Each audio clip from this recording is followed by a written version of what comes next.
Olá, pessoal! Sejam muito bem-vindos ao segundo episódio da nossa série Conhecendo os Evangelhos. Se você perdeu o primeiro, onde falamos sobre Mateus, o link está aqui na descrição, corre lá depois. Hoje, a nossa viagem nos leva ao Evangelho de Marcos, o mais curto, direto e, para muitos, o mais eletrizante dos quatro. Preparados para uma dose de ação? Então, vamos nessa. Primeiro, quem foi Marcos? A tradição da igreja o identifica como João Marcos, um personagem que aparece em outras partes do Novo Testamento. Ele era primo de Barnabé e acompanhou Paulo e Barnabé em sua primeira viagem missionária, embora tenha voltado para casa mais cedo. Mais importante ainda, a tradição diz que Marcos era um companheiro próximo do apóstolo Pedro. Muitos estudiosos acreditam que o Evangelho de Marcos é, na verdade, uma compilação dos sermões e das memórias de Pedro, organizadas e escritas por Marcos em Roma. Isso faz todo o sentido quando a gente lê o texto. A narrativa é vívida, cheia de detalhes que só uma testemunha ocular poderia lembrar. É como se estivéssemos ouvindo o próprio Pedro contar as histórias, com toda a sua paixão e energia. E que energia, hein? Uma das palavras mais marcantes em Marcos é imediatamente. Sério, preste atenção quando for ler. Quase tudo acontece imediatamente. Jesus chama os discípulos e eles imediatamente deixam as redes. Ele cura alguém e a notícia se espalha imediatamente. Essa urgência dá um ritmo de filme, de ação ao Evangelho. Não há tempo a perder. A mensagem de Jesus é urgente. O reino de Deus está próximo. E a ação precisa acontecer agora. Marcos não perde tempo com longos discursos ou genealogias, como Mateus. Ele vai direto ao ponto, começando com o batismo de Jesus e o início do seu ministério. É como se o diretor do filme gritasse: luz, câmera, ação. O Evangelho de Marcos é como um trem-bala. Começa já em alta velocidade, apresentando João Batista e o batismo de Jesus. Logo em seguida, Jesus é tentado no deserto e já começa a sua pregação na Galileia, chamando os primeiros discípulos.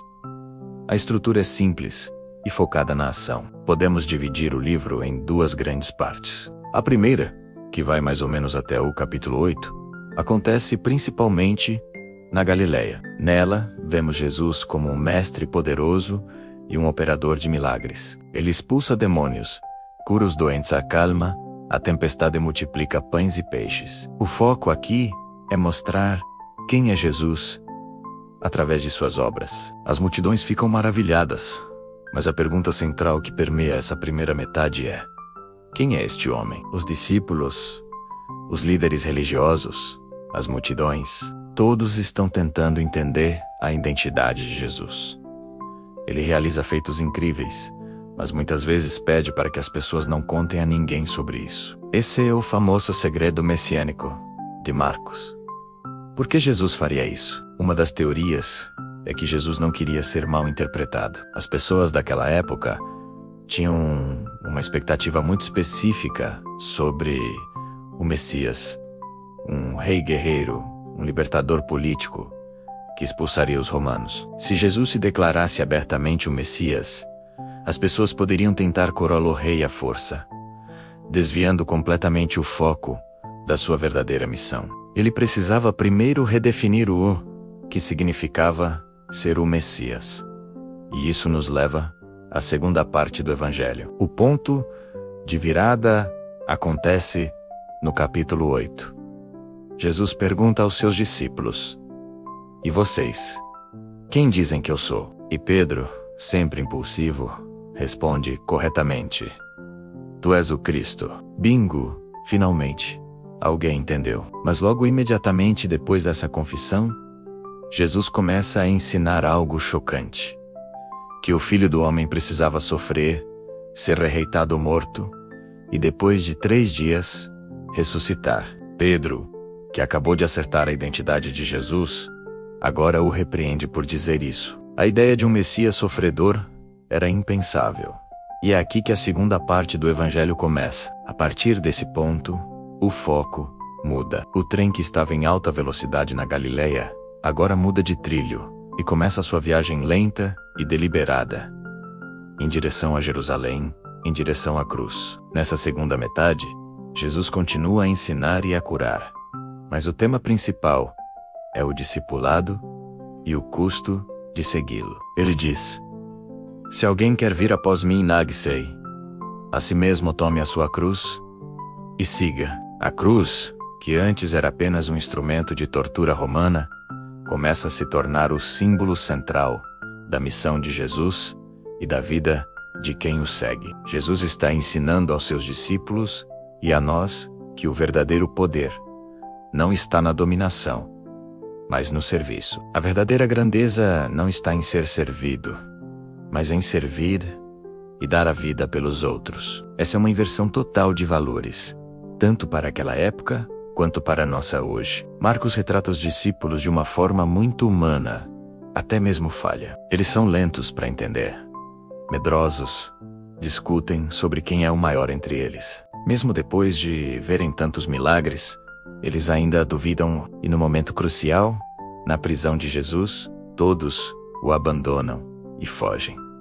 Isso é muito encorajador, não acha? Porque nos mostra que Jesus não escolheu super-heróis. Ele escolheu pessoas comuns, cheias de falhas, assim como nós. E mesmo com todas as suas fraquezas, ele os amou, os ensinou e os transformou em fundamentos da sua igreja. Se ele pôde usar pessoas como eles, ele também pode nos usar. A narrativa de Marcos culmina na Semana da Paixão em Jerusalém, que ocupa uma porção enorme do livro, quase um terço dele. Isso mostra a importância que Marcos, e Pedro por trás dele, dava a esses eventos. A descrição da última ceia, da agonia no Getsemane, do julgamento e da crucificação, é crua e intensa. Na cruz, em meio à escuridão e ao abandono, Jesus clama: meu Deus, por que me desamparaste? Marcos não ameniza o sofrimento. Ele nos mostra a humanidade completa de Jesus, que sentiu a dor e o peso do abandono. E é nesse momento de aparente derrota total que acontece a revelação mais importante do livro. Quando Jesus morre, o centurião romano que estava aos pés da cruz declara: verdadeiramente, este homem era o Filho de Deus.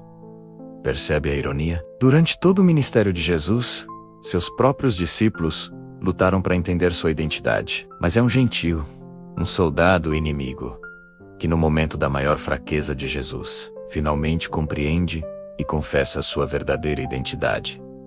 A cruz não é o fim, mas a revelação. É através do servo sofredor, e não do Messias poderoso que todos esperavam, que a identidade de Jesus é plenamente revelada. O final do Evangelho de Marcos é um dos maiores mistérios da Bíblia. Os manuscritos mais antigos terminam no versículo 8 do capítulo 16. As mulheres encontram o túmulo vazio. Um jovem de branco lhes diz que Jesus ressuscitou e que elas devem avisar os discípulos. E o texto termina dizendo: e saindo, fugiram do sepulcro, porque o temor e o espanto as possuíam. E não disseram nada a ninguém, porque temiam. Fim. É um final abrupto, chocante. O que aconteceu depois? Por que elas não disseram nada? É como se o livro terminasse com uma pergunta para o leitor. E você? Agora que você ouviu essa história, que viu o poder e o sacrifício de Jesus, o que você vai fazer? Vai ficar em silêncio com medo? Ou vai sair e proclamar a boa notícia? Os versículos seguintes, do 9 ao 20, que aparecem na maioria das nossas Bíblias, foram adicionados mais tarde por escribas que provavelmente também acharam o final original muito abrupto e quiseram dar um desfecho mais completo, com as aparições de Jesus ressuscitado. Então, qual é a grande mensagem de Marcos para nós hoje? Primeiro, a urgência do Evangelho. Não há tempo a perder. A mensagem de Jesus exige uma resposta imediata. Segundo, a verdadeira identidade de Jesus. Ele é o Filho de Deus, o Messias. mas um Messias que veio para servir e dar a vida, não para ser servido. E terceiro, o chamado ao discipulado. Seguir Jesus significa tomar a nossa própria cruz, negar a nós mesmos e viver uma vida de serviço e sacrifício, confiando que o poder de Deus se aperfeiçoa na nossa fraqueza. O Evangelho de Marcos é um convite à ação, é um chamado para sairmos da nossa zona de conforto, para olharmos para a cruz e encontrarmos nela não a derrota, mas a vitória e a definição da verdadeira grandeza. É um evangelho que nos desafia a responder à pergunta que Jesus fez aos seus discípulos e que ecoa até hoje. E vocês? Quem dizem que eu sou? Espero que você tenha gostado dessa imersão rápida e intensa no Evangelho de Marcos. É um livro incrível que merece ser lido de uma só vez, para sentir todo o seu ritmo e impacto. Deixa aqui nos comentários o que mais te chama a atenção em Marcos. É a ação, a humanidade dos discípulos, o final misterioso? Quero muito saber. Muito obrigado por me acompanhar em mais este episódio. Sebok. Gosto, não se esqueça de deixar o seu like, de se inscrever no canal e de ativar o sininho para não perder o nosso próximo vídeo, onde vamos mergulhar no Evangelho de Lucas. Um grande abraço e até a próxima.